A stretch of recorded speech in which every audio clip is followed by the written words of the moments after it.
So we are going to run the country until such time as we can do it safe, proper, and judicious. এবার নিজেকে ভেনেজুয়েলার ভারপ্রাপ্ত president বলে ঘোষণা করেছেন মার্কিন প্রেসিডেন্ট ডোনাল্ড ট্রাম্প। নিজের সামাজিক যোগাযোগ মাধ্যম ট্রুথ সোশ্যালে এই ঘোষণা দিয়েছেন তিনি।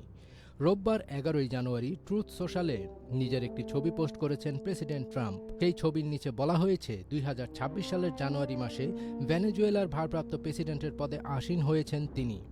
গত 3 জানুয়ারি ভেনেজুয়েলার রাজধানী কারকাসে সামরিক অভিযান চালিয়ে দেশটির প্রেসিডেন্ট নিকোলাস মাদুরো এবং তার স্ত্রী সিলিয়া ফ্লোরেসকে সরকারি বাসভবন থেকে অপহরণ করে যুক্তরাষ্ট্রের নিউ ইয়র্ক সিটিতে নিয়ে আসে মার্কিন সেনাবাহিনী। এখনও তারা সেখানেই বন্দী অবস্থায় রয়েছেন।